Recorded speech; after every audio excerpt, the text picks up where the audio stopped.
My mom said I'd never be useful to us, while she praised my golden sister. So, I made myself the password to every single file. Now, the buyer won't release a single order without my signature. Hey, Reddit. Throwaway because my family treats the internet like a surveillance hobby. I'm 26, male, a professional broom-turned-ops guy in my parents' family business, which is code for, they strategize, I chase trucks. Mom and dad love hierarchy the way toddlers love sugar. I grew up as the closed-sign kid. Every Thursday since I was 12, I flipped the placard at Walt's bookstore while Dad and Walt hosted salon night.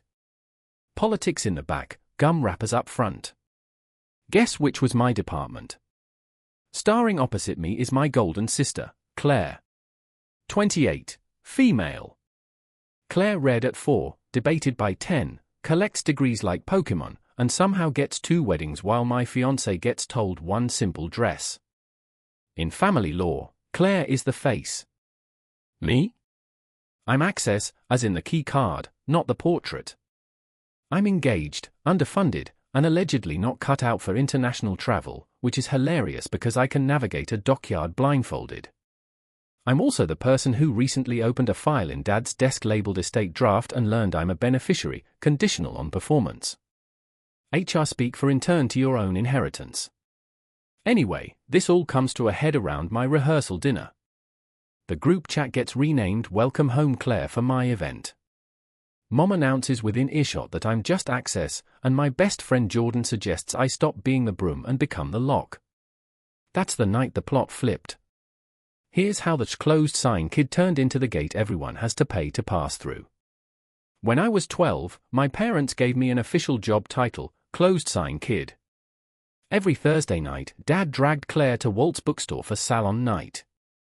Sounds fancy, right?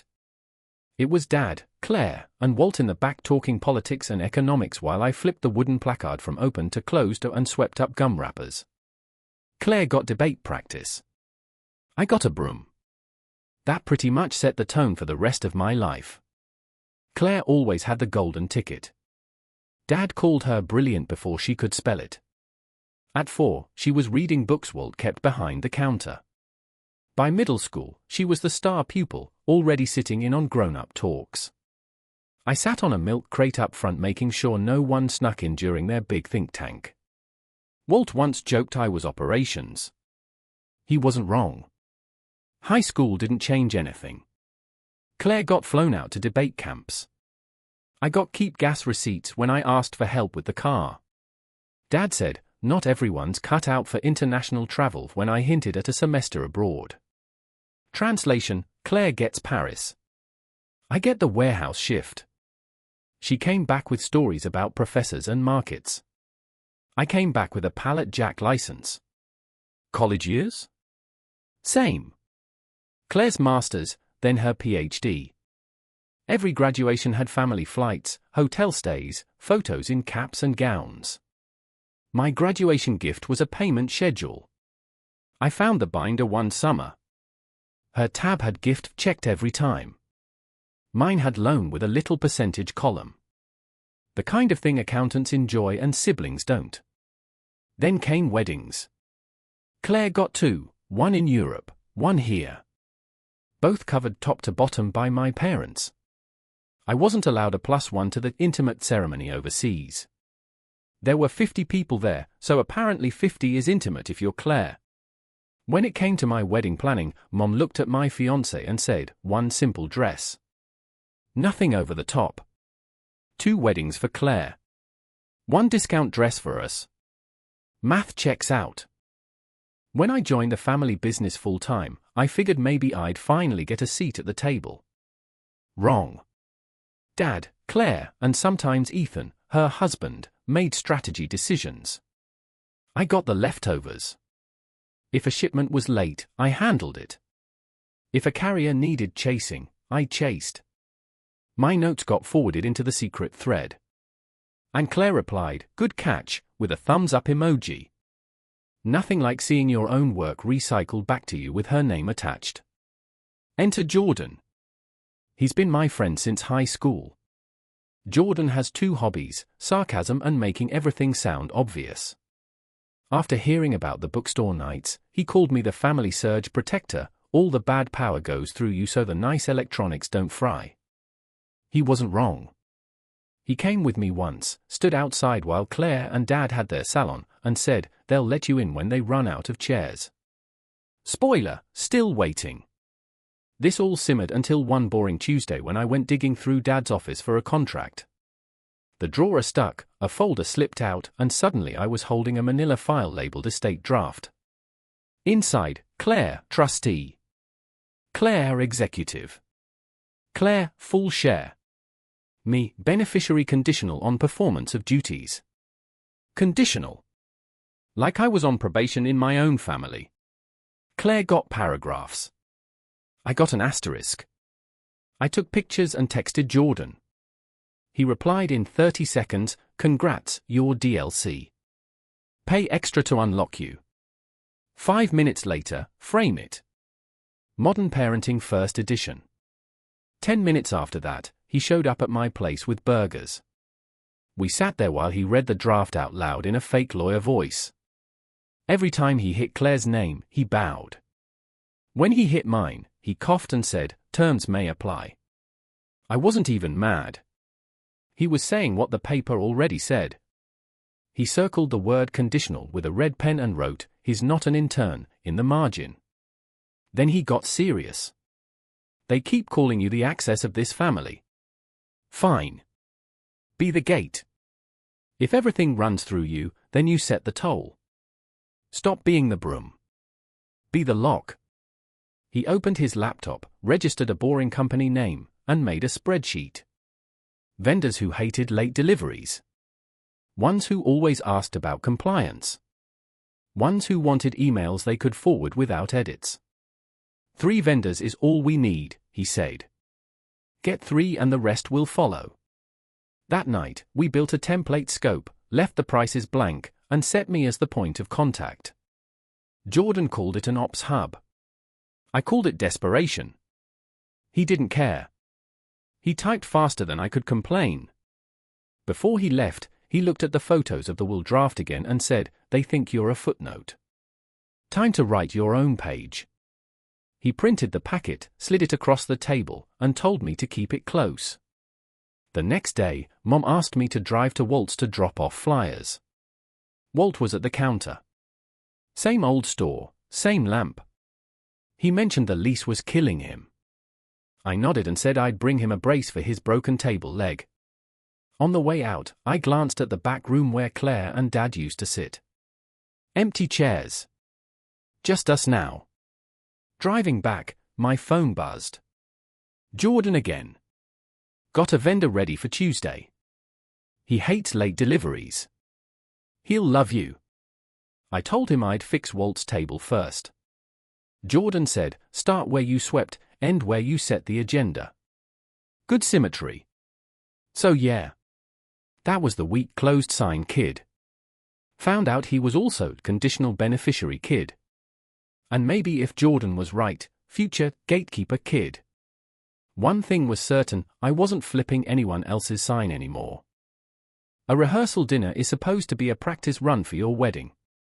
In my case, it turned into a welcome party for my sister. And not even in a subtle way. The family group chat literally got renamed from rehearsal dinner to the welcome home Claire. No typo, no joke. Dad hit edit, wrote it out, and pressed save. Everyone responded with heart emojis like this was the most normal thing in the world. I asked in the chat if maybe it was a little weird since, you know, the dinner was technically for me and my fiancé. Mom replied, don't be silly. Of course you're included. Included like I was the kid brother who tagged along on a field trip. That was the vibe. Claire was the event and I was the +1 to my own life. Then the seating chart arrived.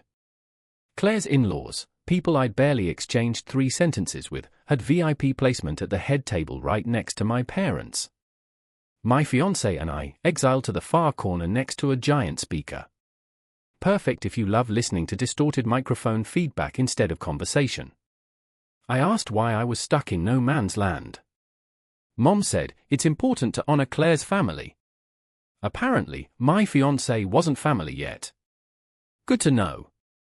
The slideshow sealed it. My cousin leaked the file to me because she thought I deserved to see it beforehand. 90% Claire. Baby Claire, teen Claire, college Claire, Claire in graduation robes. Claire at her 2 weddings, Claire hugging dad like she cured cancer. 2 slides had me. Both were group photos where I looked like I'd wandered into frame by accident. One was me at age 7, partially cropped out by a balloon. The other was a Christmas shot where Claire's face was sharp and mine looked like Bigfoot caught in motion. I pointed this out in the chat. Mom replied, "Don't be dramatic. You're in there." Like Waldo counts as representation. Then came brunch 2 days before the rehearsal. Mom leaned over to a cousin and while I was standing 3 feet away said, "He's not the face of the family. He's just access. You'll never be useful to us." She didn't whisper. She didn't flinch. She said it like she was describing the weather. My cousin froze mid-bite, looked at me, and then stared at her eggs like they were the most interesting thing in the world. I didn't say anything. I just finished my coffee and left. Back at home, I told Jordan. He laughed so hard he almost dropped his fries. "Access," he repeated, wheezing. Like a login screen. Like the free trial version of your own family. Imagine raising a kid for 26 years and deciding he's the key card at the door. He wasn't done. He pointed at the seating chart and said, "Congratulations. You're sitting closer to the bathroom than the buffet. You've officially been ranked below potato salad. That's Jordan for you." No sympathy, just sarcasm sharp enough to cut glass. And somehow that's better. He showed up with his portable printer again and demanded the estate draft photos. He spread everything on my kitchen table like he was hosting a conspiracy board. The will draft with me listed as conditional.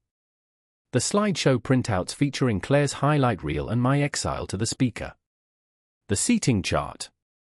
He tapped each one with a pen like a judge passing sentence. "Okay," he said. "Here's the deal. They've told you loud and clear. You're not the star. You're not even an extra. You're the guy who sets up the chairs and then gets thanked in small print. So stop waiting for them to hand you a script. Write your own." I rolled my eyes. He wasn't finished. He grabbed a napkin, scrolled OP across the top in all caps, and underlined it twice like he was naming a band. He tightened the plan we'd already sketched. Tabbed vendor list, a template contract, numbers blank, mandatory routing through us, my name as point of contact. Meanwhile, Claire texted me saying her flight might be late and could I shift the rehearsal schedule. Not asking. Telling. She didn't even say thanks. She just assumed the whole event would move around her. I showed Jordan the text. He smirked. "Perfect. You're the opening act. She's the headliner. You're basically the roadie at your own show." Later that night, Mom called to remind me of the toast order. Dad was first, then Claire's in-laws, then some cousin. My fiancé not listed. I asked where she fit in. Mom said she'll have plenty of time at the wedding. Translation, nowhere. I stared at the estate draft pinned to my wall, the slideshow still open on my computer, and the seating chart printout shoved under my keyboard. Add them together and you got one message: you're the spare tire, the surge protector, the closed sign kid who never got promoted. Jordan packed up, shoved the napkin with OP scrawled on it into my hand, and said, "You've got 2 choices.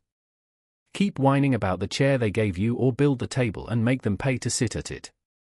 He clapped me on the back and left with the kind of grin people have when they know they've just set off fireworks in your brain. So yeah, my rehearsal dinner got hijacked into a Claire convention. I was corner table guy listening to feedback from a speaker while Claire's in-laws toasted like they discovered America. But that was also the night Jordan put the blueprint in front of me. The night closed sign kid turned into gatekeeper in training. Jordan called it the human toll booth. His phrase, not mine.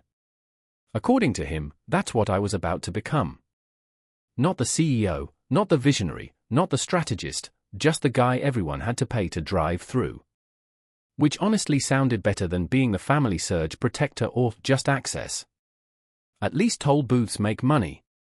We started small, working from the tabbed spreadsheet we'd already built.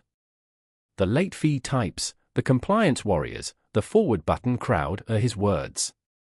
They don't care about family drama, he said. They care about not losing pallets and not getting fined for missing signatures. That's your lane now. The first vendor laughed at me. Actual laugh. I pitched the ops hub like it was a magic button for smoother orders and he said, "Kid, I've heard this before. You'll vanish in 6 months." I walked out thinking maybe he was right. Jordan just shrugged. Every toll booth gets a few cars that try to drive around. Let him scrape his bumper. The second vendor wasn't laughing. He asked for specifics. Jordan had written half the answers already, so I sent him a PDF that looked suspiciously professional. Compliance timestamps, routing guarantees, escalation contacts, all the stuff Dad never bothered to promise. Vendor said he'd think about it. Jordan called that a win. He didn't hang up. That's progress. The third vendor actually signed a pilot contract. Nothing huge, but enough to get the first domino to tip. We printed the sign page, pinned it to my corkboard, and Jordan said, "Congratulations, you're officially charging tolls." He made me buy donuts for the office with the first check. While all this was happening, Ethan slid me some interesting bedtime reading, the buyer's supplier code. "Dad's been ignoring half of this," he said. No minutes, no proper disclosures, shadow boards with Claire in every seat. I skimmed the code and realized it was basically a ready-made trap. Every violation was something we'd been doing for years. I mapped each one line by line. Jordan called it my cheat sheet for family hypocrisy. We sent the packet to the buyer's compliance lead. Nothing dramatic, no rant, just a clean memo. Here's what's missing. Here's how we fix it. Here's the plan. A week later, the buyer paused all new POS until the remediation plan was signed and added me as a required co-signer. Dad nearly blew a fuse when he read the email. I wasn't even CC'd on the rant he sent back, but Ethan forwarded it to me with a smiley face. The buyer's reply was even better, "Please see attached policy page 7. Nothing like corporate bureaucracy to do your dirty work for you." Meanwhile, Claire was too busy being adored to notice.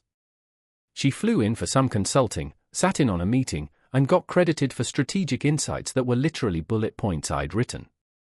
I didn't argue. I just highlighted more sections in the supplier code. Then came Walt. Poor guy. Admitted the lease on the bookstore was killing him. He looked 10 years older, like the shelves were draining him. I mentioned it to Jordan and he immediately lit up. "Perfect. Buy it. Flip the script. You used to sweep floors there. Now you own the building." I told him we weren't billionaires. He said, "Community LLC. Get a few people to pitch in. It's cheap PR and a perfect symbol." He wasn't wrong. Within a month, the papers were signed. Walt kept his job. I got the deed, and we rebranded as the Stacks, monthly forums on ethics and succession. Of course, my parents didn't love it. They showed up late, hovered in the back, and tried to steer questions. Nobody cared. The crowd was too busy asking about governance. I didn't call anyone out. I just laid out simple rules, minutes, disclosures, shared decision-making. Stuff a freshman business major could tell you. People clapped. Dad sulked. Jordan grinned like a proud parent. The next morning at brunch, Mom tried again with this just accessed line. Jordan didn't even let her finish. He said, "Yeah, like Wi-Fi. Without him, you're offline." She didn't laugh. He did. And then the buyer scheduled a formal compliance summit. They put my gap map on the agenda with my name in the header. No secret chats, no conditional footnotes, just me, right there, listed as the co-signer for the entire remediation plan. So there it was. One pilot contract, one annoyed dad, one exhausted Walt, one rebranded bookstore, and a buyer who suddenly acted like I was the adult in the room.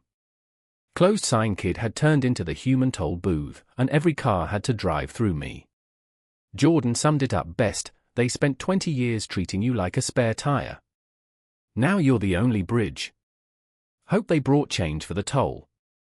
And if you told 12-year-old me that one day I'd own Walt's bookstore, I would have laughed, coughed up dust from the mop bucket, and gone back to scraping gum off the entryway. Yet here I was, signing papers that basically said, "Congratulations, you no longer sweep the floor. You pay for it." Walt wasn't hiding how bad things were. He told me rent was eating him alive. Like every month was a choice between keeping the lights on or replacing the coffee machine that sounded like it had tuberculosis. He said he'd probably have to close. Jordan, standing behind me like an overexcited realtor, just grinned and said, "We'll take it." I nearly choked. "We?" "Yeah," Jordan said. "Community LLC. Cheap. Perfect optics. You were the broom boy. Now you're the landlord. Poetic symmetry." Walt looked relieved, like someone had just offered him a seatbelt on a crashing plane. Papers were drawn, signatures were made, and suddenly I had a building deed with my name on it. Closed sign kid had become building owner kid. We'd already rebranded. We're not calling it Walt's anymore. It's too soft. We need something edgy but intellectual, like the Stacks. He wrote it in all caps on a whiteboard, underlined it 3 times, and then sat back like he just solved world hunger. We plastered flyers around town: the Stacks, monthly forums on business ethics and succession. Jordan insisted on adding "open bar of ideas" as a tagline. Walt said it sounded dumb, but Jordan wouldn't let it go. The first night, I expected maybe 6 bored people and one guy who thought he was signing up for a chess club. Instead, the place was packed. Folding chairs everywhere, aisles clogged. Even the fire exit had someone leaning against it. Apparently, people love watching someone drag their family through the mud without actually naming names. Ethan kicked it off with a talk called "Clean Handoffs and Messy Families," subtle enough that my parents couldn't storm out, sharp enough that half the room started nodding like bobbleheads. I moderated, mostly just pointing to people and making sure Jordan didn't take the mic to do stand-up about my family. Walt hovered near the coffee machine, which still coughed every 10 minutes, but now he smiled when it did. Questions came fast. What do you do if board meetings aren't documented? How do you avoid conflicts of interest when one kid does all the work? I didn't need to say my sister's name. Everyone already knew. I answered simply: minutes. Disclosures. Shared decision-making. If it's not written down, it didn't happen. Applause. Actual applause. Dad had never clapped for me in his life, but a room full of strangers did. Of course, my parents showed up late. They hovered at the back like undercover cops. Mom whispered to someone about how proud she was that I'd finally found an outlet. Dad tried to ask a question about respecting hierarchy, and the moderator politely redirected to another topic. Nobody cared about his hierarchy speech. The crowd was there for process, not nostalgia. Claire skipped it, probably sensing the whole event was a passive-aggressive TED Talk aimed at her. Ethan, though, was front row, grinning like he'd waited years to watch someone else say what he couldn't. The press turned it into a headline the next morning: "Black Sheep buys family shrine, turns it into town forum." They even used a picture of me holding the mic with Walt in the background. Dad's face was cropped out. I framed it. Jordan was unbearable afterward. "You crushed it," he said. "The broom boy moderate civic debate. You've officially evolved into gatekeeper." He bought a stack of flyers and handed them out at the office like business cards. Mom tried to tell him to tone it down. He said, "Sorry, can't hear you. I'm too busy forwarding tonight's applause." The fallout was immediate. A buyer's compliance officer had attended quietly in the back. Next morning, they emailed us asking for a full compliance summit, attaching my gap map as the primary agenda item. That meant every missing minute, every shadow decision, every Claire-centric board note was now Exhibit A. I wasn't just the gate. I was the guy running the toll booth and charging interest. My parents hated it. They muttered about disloyalty and airing family laundry. I reminded them the forums weren't about family. They were about ethics. If the shoe fit, that wasn't my fault. Jordan summed it up better: if the house squeaks when you talk about leaks, maybe fix the pipes. Meanwhile, the stacks became the place to be. Vendors who used to groan about invoices now came to hear Ethan talk about governance. Local students showed up to ask questions. One guy tried to pitch his startup. Walt rolled his eyes but took his money for a shelf rental anyway. At the next brunch, Mom tried the Access label again. I didn't bite. Everyone remembered the Wi-Fi line from last time. So there I was, the same kid who used to sweep the front of Walt's store, now running public forums in the same building with strangers clapping for simple answers like, write things down. It wasn't glamorous. It wasn't world-changing. But it was mine. The Buyers Compliance Summit was on the calendar. My name was listed as co-signer, and for the first time in my life, Dad couldn't uninvite me. Jordan leaned over my shoulder, saw the email, and said, "Congrats, toll booth. Next stop, charging late fees."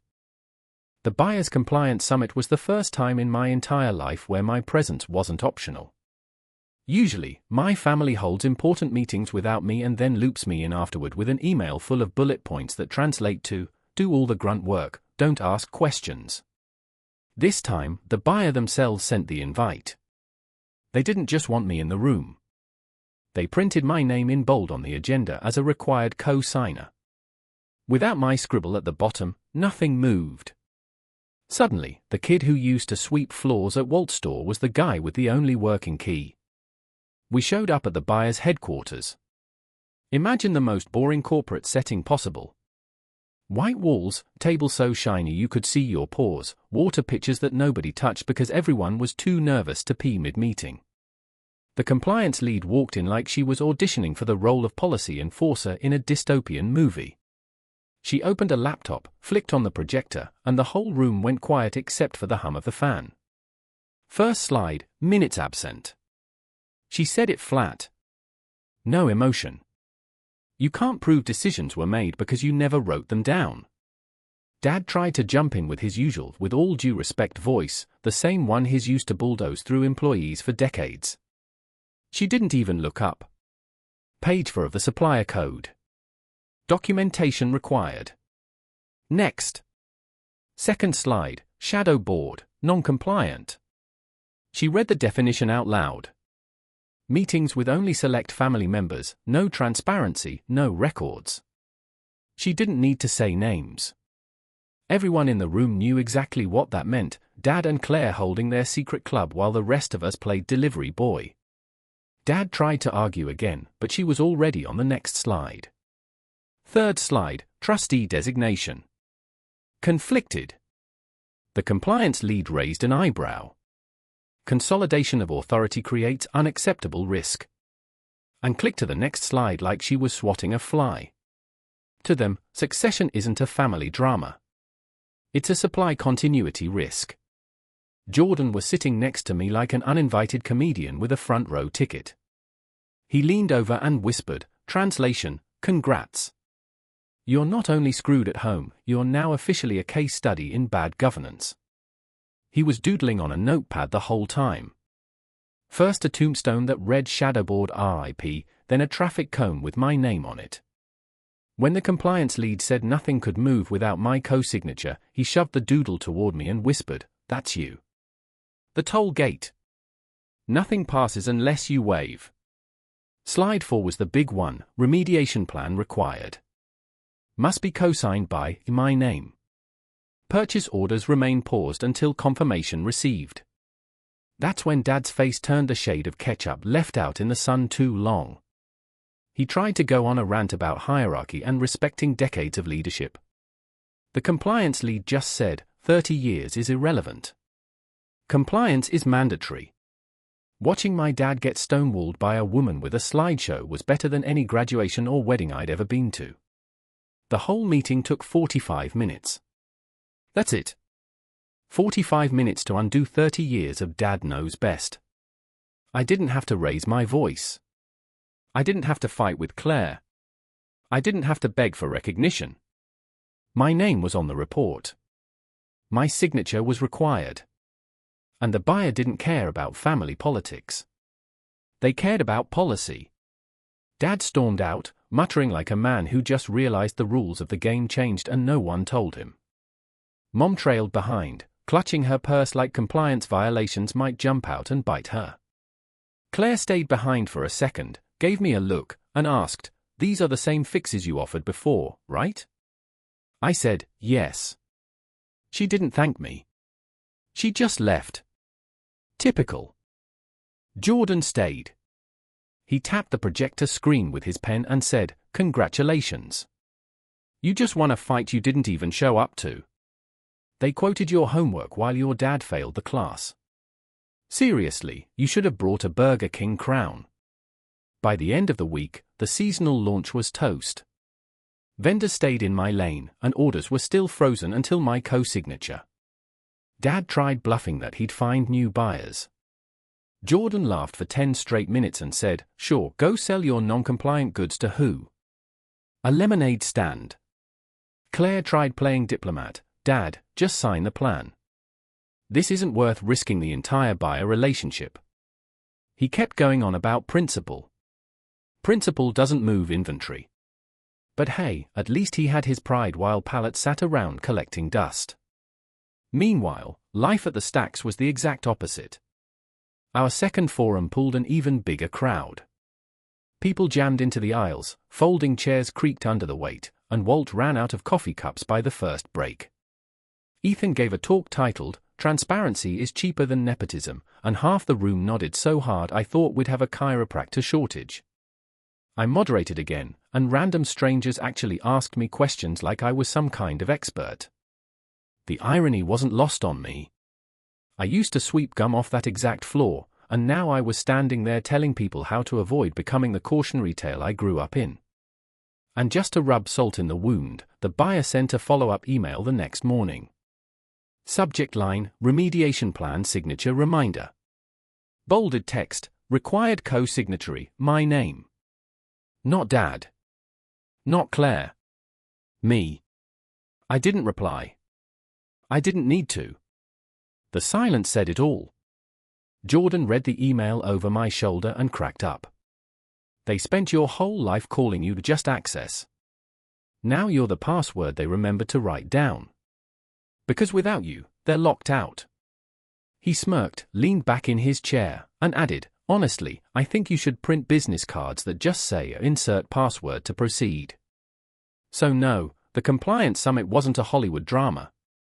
Nobody flipped a table. Nobody screamed about betrayal. Nobody stormed off in tears. It was better. It was boring, bureaucratic, and effective. My dad finally got treated the way he always treated me, irrelevant when the rules were already written. And the best part? I didn't even have to argue. I just sat there, let the buyer run through the slides, and enjoyed watching the system do all the work for me. For the first time in my life, I wasn't the broom kid, the spare tire, or the asterisk in someone else's plan. I was the toll booth and the password. Nothing was moving without me. I didn't announce I was cutting my parents off. No speech, no "I'm done," no dramatic exit. I just stopped showing up. Calls went unanswered. Text sat unread. The family group chat became a muted museum of Claire updates. My mom would post things like "Claire's flight landed" or "Claire's lecture went so well." And where they used to expect my fake smiley face reaction, they got nothing. Silence. Jordan said it was the most peace and quiet I'd ever had. "Look," he said, holding up his own phone. "Not a single ping about Claire's bowel movements in a week. You're free." Meanwhile, my life moved in the opposite direction. The Ops Hub was no longer some experimental spreadsheet. Vendors started bragging about their smooth lane. One of them told another vendor, just run it through him. You'll get your stuff on time. That turned into more contracts landing on my desk without me even chasing them. Jordan taped each signed page to my wall like a sports fan collecting posters. By the time I had 5 in a row, he crossed the top in red marker and wrote, Hall of Fame, people who actually like you. The stacks kept getting busier. You couldn't walk in without hearing 3 conversations at once, one about bookkeeping, one about governance, and one guy in the corner ranting about how his brother stole his trucking company. Ethan's talks were the highlight. He did one called, Succession Isn't a Personality Contest that had people clapping mid-sentence. Walt shuffled around refilling coffee like he was 20 again. The local paper ran another piece with a photo of me standing on stage, mic in hand. I sent Jordan the link and he replied, Wow, Broom Boy turned keynote speaker. Disney arc unlocked. Meanwhile, back at headquarters, the seasonal launch sat in the warehouse like a bloated whale. Orders were still frozen. Dad kept repeating the word principle like it was a magic spell that would make compliance disappear. Mom kept throwing around family loyalty as if the buyer gave discounts for it. Claire didn't say much at all, which was honestly the smartest thing she'd done in months. Then came the texts. At first, polite, we should talk. It's important. I let them sit. Then they escalated, after everything we've done for you, you're letting outsiders ruin us. Don't throw away your family. Still nothing from me. Finally, desperation kicked in, we can't fix this without you. You're ruining the business. Please come back. Jordan read them aloud in a fake dramatic voice and clutched his chest like he was reading Shakespeare. Please, noble son, save us. We who once called you potato salad now need your dressing. They tried new tactics, too. One afternoon at the stacks, Mom and Dad showed up, standing stiff in the back row like mall cops. When the forum ended, they shuffled forward with smiles so fake I could practically hear the squeak of plastic. We're so proud of what you've built, Mom said. Dad added, the family needs you now more than ever. I pointed at the folding chairs still scattered around from the event and said, grab one.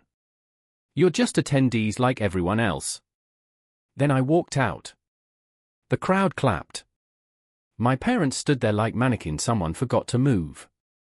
A week later, Ethan pulled me aside. Your dad asked me to convince you to come back. I told him to handle his own mess. He shrugged. They made their choices. Do what you think is right. That was the closest thing to family support I'd ever heard. And it didn't even come from my own parents. The buyer didn't slow down. They sent a fresh routing and oversight services agreement addressed to my company with me as signatory. Compliance clauses, co-signature authority, and order release controls. When I showed Jordan, he nearly fell off his chair. Direct contract. Congratulations. You've been officially promoted from spare tire to entire engine. At that point, the family business was gasping for air. Vendors refused to deal with them unless I was on the thread. The buyer wouldn't release orders without my sign-off. The Stacks was pulling in more local buzz than any of their staged anniversary galas. And through it all, my parents kept pretending it was just a temporary phase. Then came the letter. Handwritten.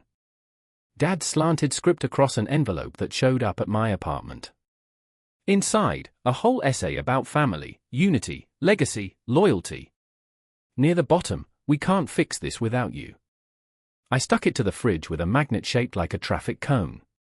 Jordan saw it and said, that's perfect. Every time you get milk, you're reminded they need your password. The irony wasn't lost on me. The same people who once called me just access were now camped outside the gate begging for the code. The kid who wasn't allowed to bring a +1 to his sister's wedding was now the only +1 that mattered to the buyer. The broom boy who used to close up Walt's shop was now the landlord running town forums. I didn't yell at them. I didn't give them the satisfaction of a dramatic showdown. I just lived my life, signed my contracts, filled my calendar with Stacks events, and let them stew in their silence. Every ignored call, every unanswered text, every unreturned email was payback without me lifting a finger. And when they finally realized they couldn't fix it without me, I didn't budge. Not because I wanted to punish them, but because the truth was too obvious. I didn't need them anymore. They needed me. Jordan summed it up while we were sitting in the stacks one night eating takeout surrounded by flyers. He pointed at the fridge where Dad's letter was hanging under the cone magnet and said, "You know what's funny? They thought you were a spare part. Turns out you were the whole engine. Now they're begging the engine to come back, and the engine doesn't even feel like driving them anywhere." And I raised my soda, nodded, and said, "Good thing they still have Claire. YouTube just dropped this new hype feature. If you're hooked on this story, smash that hype button. It tells YouTube, this video deserves to blow up."